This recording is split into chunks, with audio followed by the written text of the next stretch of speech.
We just got our asses completely whooped, William. Just completely whooped. Okay. I'm gonna say congratulations to the Commanders. They won. They beat us. They beat the shit out of us. Go win the whole damn thing. I want to see Washington win it all. Hey, they beat us fair and square. We'll talk about a lot of things. I mean it when I say I want to see Washington's story continue. I want to see them lifting the Lombardi Trophy. All right, I'm a football fan.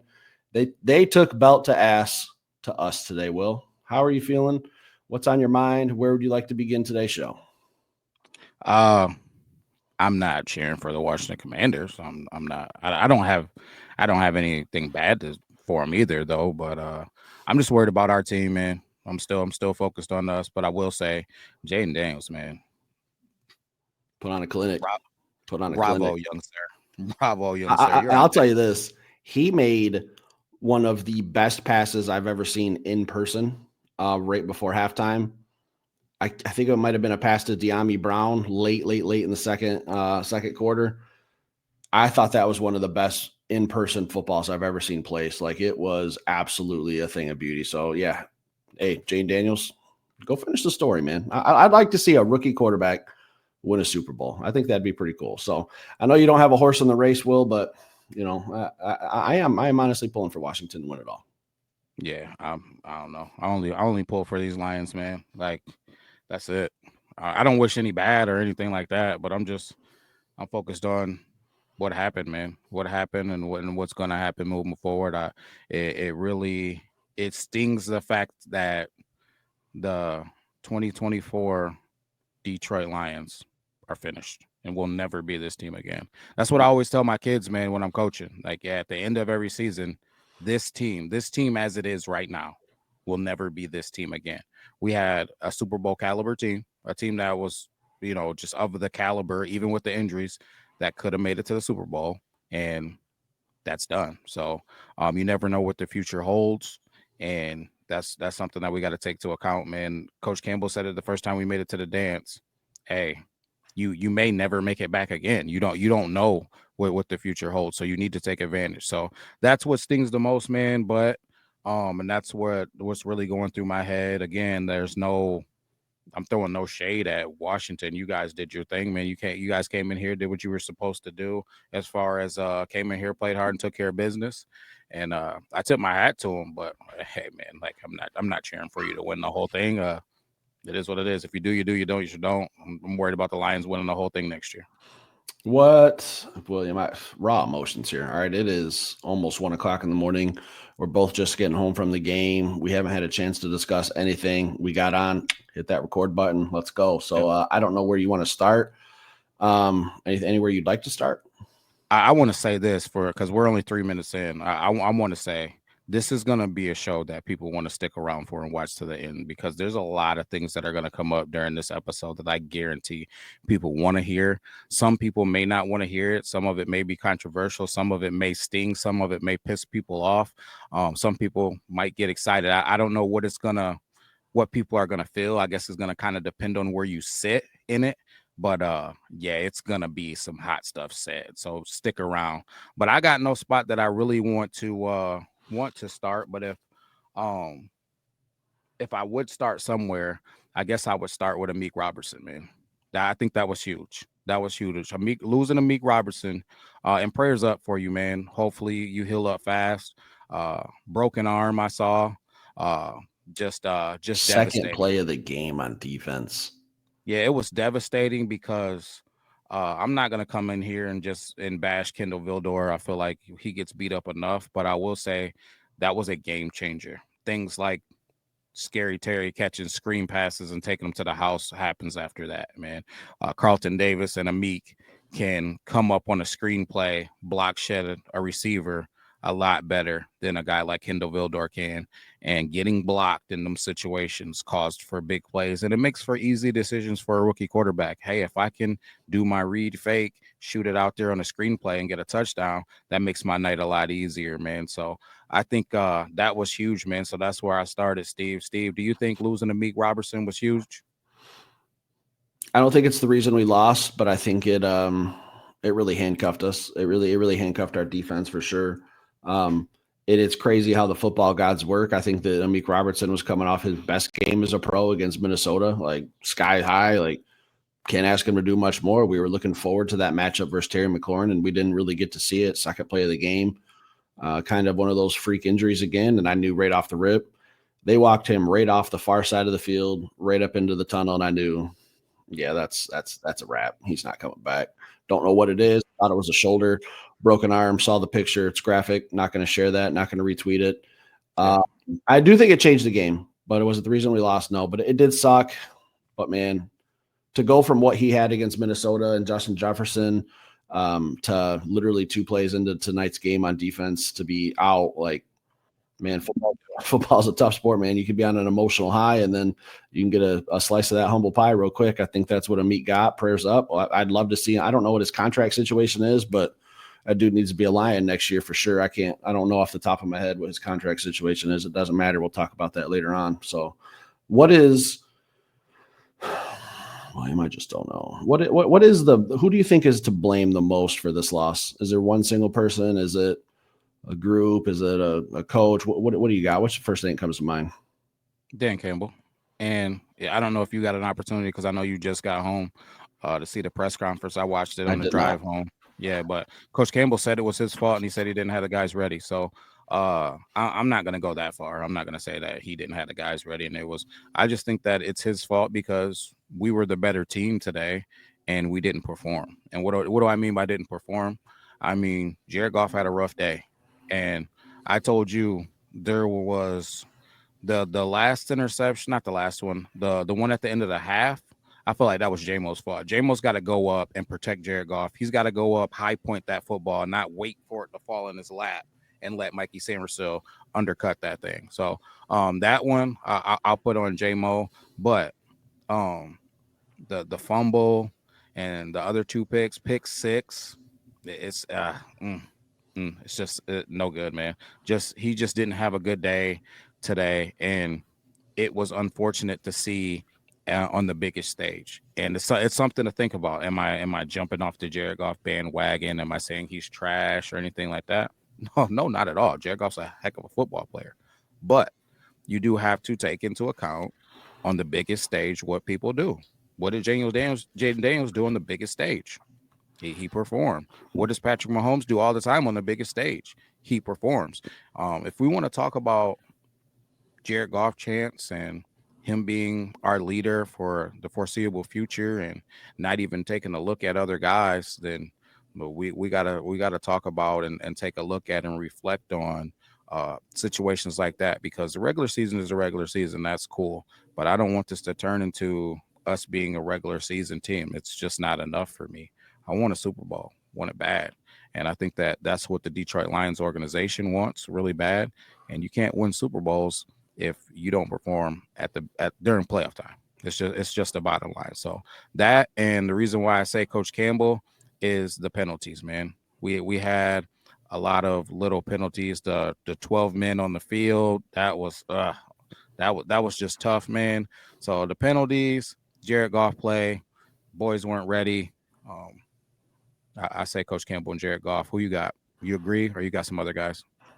I can't nail Dan to the cross yet. I don't know yet. I want to take a pass on that one. I'm not even trying to be a politician. I just don't have enough information. All right. I know that the captain of the ship goes down with the ship, and that's Dan Campbell. I get it. But at the same time, Dan Campbell's not the one out there throwing the football. Ben Johnson's not the one out there throwing the football. I don't care what Jared Goff's salary is. I've seen a lot of people bitching saying that they need more out of a $40 million quarterback. Hey, I get it. If that's how you feel, that's how you feel. I'm not going to tell you otherwise. But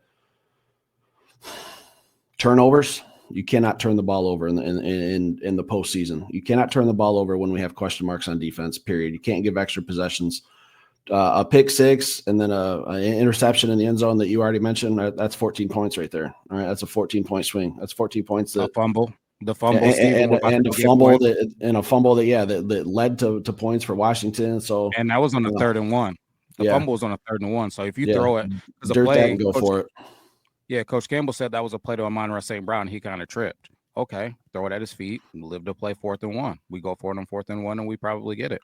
or we kick the field goal, whichever, like whichever we decide to do. But that's just knucklehead plays, man. Like that as a veteran quarterback, if you're calling a play for Amon-Ra St. Brown, we should be throwing it at Amon-Ra St. Brown's feet if he trips and falls. If you decide to attempt to extend the play on a 3rd and 1, then you should be going to the second option on the play. And if he's not open and throwing at his feet, just taking a sack in that moment is just completely unacceptable for a veteran quarterback. This isn't a year 2, year 3 quarterback. This is a veteran quarterback in this league, man. It's just got to be better. Like the pick 6, we just got to be better, man. Got to be better. Like I said, I'm not going to sit up here and I'm not jumping off the Jared Goff ship, but well, we gotta play better football than this, man. Especially in the biggest moments of our seasons. Yeah, I think ultimately I have to put this one on Jared. There's only two people in the NFL that touch a football every single snap: the center and the quarterback. Okay. You can call all the plays. We could talk about some trick plays that didn't really work, but turnovers. It's whoever is turning the ball over. You cannot get what do we end up with? 5, at least 5. Was there six? I think 6, 6 at the end. If you want to count the technically counts at the end of the game when it was pretty much all but over. So 6 turnovers total. Show me a team that's going to come back from 6 turnovers, because even when we played Houston, that was only 5. So, and we were lucky to get that game. So cannot turn the ball over 6 times. Okay. It just can't happen. So I thought the game plan that I like to see would be Jahmyr Gibbs running the football. I thought we did that very effectively. We just couldn't do it often enough. I mean, I'm just looking at the stat sheet: 14 carries, 105 yards, long of 33, 6 catches, 70 yards. Like, this dude's a playmaker, man. I just don't think. I mean, he got the ball 20 times. I don't know what more I can really ask for, but I know we're behind. Jared I know Goff. what more you can ask for. I know what more you can ask for, and it's another reason why I say this thing ultimately falls on Coach Campbell, because Jahmyr Gibbs didn't start the football game. Yeah, that was the thing that I talked about this with some buddies at work who were asking me about, like, hey, I'm thinking about doing a first time touchdown score, and I was like, Jahmyr Gibbs would be an obvious answer, but I don't know what's going to happen with David Montgomery. I know how the splits usually go. Demo usually gets the start. I don't know, but I don't know. I asked for Jahmyr to touch the ball 20 to 22 times, and he did that. So I know the game was kind of a different outcome than I predicted or what we thought was going to happen. So it's a little clouded, but I don't know, man. I thought he had a really good game, but for what, we lost. I'm crushed with. I think this is a situation where Coach Campbell is going to look back on this thing and say, man, maybe I should have went with Gibbs, because to me it was quite obvious that David Montgomery was not 100%. Didn't even look 70%. You know what I knew mean? that on his first touch. I was like, I I looked at Emily on the very first carry and I said, I don't like him being out there. Get him out of there. And he looked terrible in the first half. And then the second half, he looked like he had a little bit more pep in his step. And I'm sure that is probably because he got some of that special juice at halftime. That would be my guess. So I don't know, man. It ultimately that hurt the team today too. So that's something that we need to take a look at moving forward. I know he loves these guys. I know that he lives and breathes for these players on this team and this organization, but I don't think it was the right move to have him out there. I think it would have been a better look to go with Jahmyr Gibbs getting some more carries, and then maybe Craig Reynolds or whoever else that was actually 100%. Now, and that has nothing to do. Now, 100% David Montgomery, 10 times out of 10, I want him out there getting his carries. But and it's not like he had a crazy amount. He only had seven when I went and looked, but man, that 7 felt like 12 to me. Yeah. I don't know why. I don't know. I think it's because, and it gave me, even though they didn't come back and score, the Washington Commanders on their first drive, it gave me Buffalo Bills vibes when we came out. They shut us down on the first drive, made us punt. I was just like, I just don't like how this thing is starting. So I don't know, man. Just tough. Let me ask you a burning question, William. Talk to me. Gun to your head right now. Can Jared Goff win a Super Bowl with the Detroit Lions? Yeah, he can. It's not even a thought for me. Like, it's not something that I have to think hard about. But there's plays in a football game that I feel like he can't make, that makes it a little bit tougher. Now, gun to my head, do I think, and this is one that's going to be hot, I already know, but do I think if Jaden Daniels was our quarterback today, do we win this football game? We do. Absolutely. And it's not even just about Jared's ability to be able to run for first downs. It's about his willingness to just not make a mistake. Jaden Daniels says, "I'm not gonna make a mistake." Right? If the play's not there, I'll throw it away. So I can't. There was a couple of them that he just sailed into the stands, threw it over his receiver's head, lived to play the next play. If you watch how he runs the football, he doesn't like to cut up to the middle of the field. He's picky and choosy when he cuts up the middle of the field. There was one time where he could have cut up the middle and probably got another 10, 15 yards, but he decided to lobby his way to the sideline and get out and not take a hit. He's playing a very intelligent game of football, especially for a rookie. Man, he's ahead of his time, and he's special at what he's doing. Fourth down situations, 3rd and 1 situations. He pokes around to get enough for the first down, gets down or gets out of bounds, and lives the next play. He's going to make sure that he's not putting his defense or his team in a bad situation. And I need more of that from Jared Goff. Now, on top of that, would I like to have someone who could extend some plays and do some more stuff with their feet? Yeah, but it would have to be the perfect situation. It would have to be Jaden Daniels. It would have to be CJ Stroud. It would have to be somebody like that. Like, I'm not looking for somebody to just run the football and be, Lamar Jackson. I'm looking for somebody who's going to be picky and choosy with when they do it, but they can still get in that pocket and throw some good football. So, I don't know. Maybe that's a hot take. Maybe it's not. I just don't know. I don't know that he is the guy that can win a Super Bowl. Will, when I look at this team this year, best team in Lions history, most of the injuries were not on the offensive side of the football. For you to go out in the biggest game of the year at home to clinch the number 1 seed, you play like that. I don't know. I don't know that I can trust Jared Goff to win 3 playoff games if we're not in the same situation. I don't know that he can go out there and play 3 phenomenal football games against 3 playoff caliber teams. Can he do it against the Jacksonville Jaguars, the Tennessee Titans? Sure, absolutely. But when it's crunch time, can he do it? I don't know. I know he's got 2 playoff wins, but he's also got 2 playoff losses with the Detroit Lions. So right now he's sitting at 2-2. So I'm not jumping off the wagon. I'm just saying, I don't know. I don't know if I know we're kind of handcuffed. I know there's not many options out there. I know this is the guy. I don't understand the contract. I know he's not tradable. I know you can't trade him. I know you're not going to get what you want in a trade. I'm not saying we should even do that. But can Jared Goff do what Jaden Daniels is going to do and go on the road against 3 playoff teams, including the number 1 seed in the NFC, and win a football game in a very convincing way if needed? I don't know. I don't know that Jared Goff's going to do that. And, maybe I can't think of any, like, what can you give him to make him play better? Like, what does he need what does Jared Goff need to play better? Nothing. There's no more that you can give him to make him play better. I will say that, but I also will say when Jared's hot, he's hot.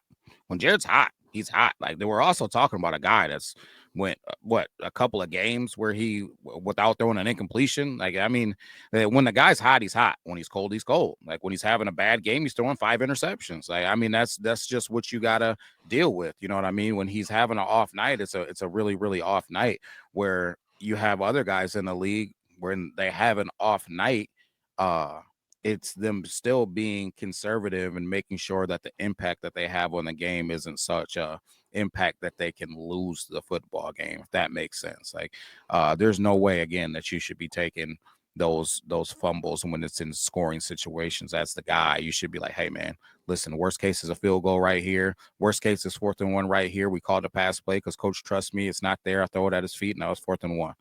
You know what I mean? So those are the things that I think we need to clean up, man. But here's something that I thought was interesting, and I like to get your take on it. When Jared was getting evaluated for a concussion, we went to Teddy Bridgewater. So my first question is, what do you think that means about Hendon Hooker? Because I've tossed it around before, Hendon not being ready. So and when I watched film on Hendon, and a lot of people came for me and talked a lot of smack to me when I said it.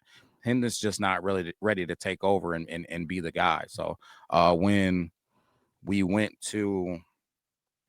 to go to a backup quarterback in those moments to kind of put a Band-Aid over the situation, we went immediately to Teddy Bridgewater, who weeks ago was coaching high school football. How do you feel about that? Well, I saw that this was a realistic option because I saw that Hendon Hooker was inactive before the game, but he was in pad, so it tells me that he was the emergency quarterback. Mm-hmm. And immediately before the game even started, I had questions. All right, but before anything even happened, I got a little sniff of something. Like something smells funny here. What's going on? Okay, because they put the inactives on the screen, and I looked at my wife and said, Hendon Hooker's inactive, but he's in pads, so I know that means he's the emergency quarterback. And then we get into a situation where Jared Goff has to go to the tent and get evaluated for concussion. I wasn't shocked that Teddy came in because I knew that that's what was going to have to happen. Um, and I'm pissed that you asked me this, Will, because maybe I had a whole episode planned for this. Maybe there was something I wanted to talk about. You know, I know we have to talk about it now, but we're going to do an episode on purely just this. And I'll just say, same question I just asked about Jared Goff. I can't give him any more weapons. So I'll ask this question about Hendon Hooker. How much more fucking time does he need? He's been in the system for 2 seasons now, and Teddy Bridgewater was coaching high school football 3 weeks ago. Yeah. I don't know. We'll have a conversation about that, but I don't like it. And we're talking about literally a handful of plays here, but I have questions about Hendon Hooker and whether or not he's a potential trade piece. Is he a potential backup for the Lions? If not, if you're not even the potential backup, there's no need for you on my roster. That's all I'm going to say. So if they don't trust him after 2 full seasons, and last year he spent most of that time rehabbing, where literally all you can do is film study because you couldn't practice. This year you got full practice for 18 plus weeks, and you're still not ready. And a guy who was coaching high school football less than a month ago comes in essentially off the couch, not in football shape, and stole your job from you. I have some concerns, Will. Yeah. Yeah. I'm not as heavy as he was because I heard that he was throwing and staying in shape. It was kind of something that they knew there was a potential of having, but why is Coach Campbell staying in such close contact with Teddy Bridgewater if he feels really good about the situation that he has? Is the question that I have. Like, because they said that the whole time Teddy was coaching, Coach Campbell was constantly making contact. Brad Holmes was making contact, talking to him, seeing how he was doing. This was a thing that was in the works prior to the season being over and happening, the high school season, I mean. So I don't know, just interesting. It's something that I had into the back of my mind, and I definitely agree there's going to be a show because there's been some other little itty bitty rumors that old Ben Johnson might be trying to take Hendon with him if he goes somewhere, man. So that's something as it unfolds more, because I'm sure it's gonna get hot now that things have happened. And speaking of that, Steve, and it's bounced around Twitter already a lot, so that leads me to this question: do you think that the situation as far as our coordinators interviewing through this process had anything to do with us not having the best week of execution, right? Because Ben was doing a lot of interviews, AG was doing a lot of interviews, and we had a lot of guys. Our O-line coach, Hank, was doing them. Deshaun Townsend was doing them, like Tanner Ingstrand, like they're interviewing everybody. Chris Spillman, all types of interviews going around this Detroit Lions staff. Do you think that played a role in our lack of execution? Because I don't know a lot of Washington Commanders that were dealing with interviews, and they were just focused on playing the Detroit Lions, and they had a game last week, so they were locked in. I can't blame interviews. I can't. These are professionals. All right. I know the ultimate goal here for every team is to win a Super Bowl.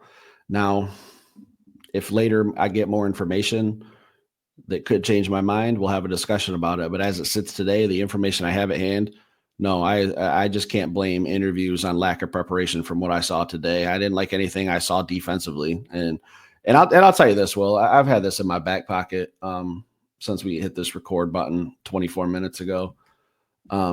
Fuck Mark Ryan from 97 Won the Ticket for what you did, calling out Aaron Glenn and Ben Johnson. I'm going to read the exact tweet. The Lions may not miss Ben Johnson as much as we thought. Okay. Hey, I know you're new to town. You've lived here for like 6 minutes. You're new to Detroit. Don't really know your way around. I don't even think you've played an organized sport before in my life. And I am going to clip this and tag you in it because you're a fucking dumbass for even saying that. Detroit does not get to where we are. You do not win 15 games without having Ben Johnson, without having Aaron Glenn. You don't get there. 2 weeks ago, we were ready to hand these guys the keys to the city. Why is the narrative changing because we had a bad game? I get it. Everyone had a bad game. Jared Goff was in control of the football. He's the guy who touches the football every single snap. All right. That's who I have to blame more than anyone for this game, 6 turnovers. So for people to just be stabbing Aaron Glenn and Ben Johnson in the back, I get it. Hey, I'm not happy with Aaron Glenn either for his performance today. Are the Detroit Lions the number 1 seed in the NFC without Aaron Glenn? Yes or no, Will? No.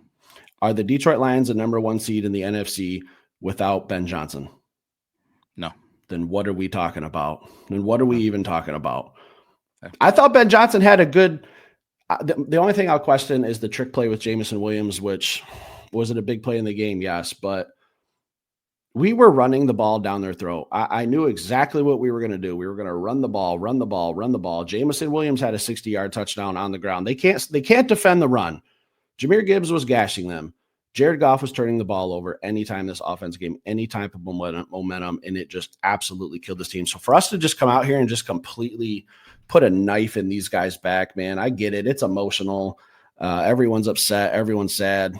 Sometimes before you get on Twitter, you have to really think, is this what I want to put out?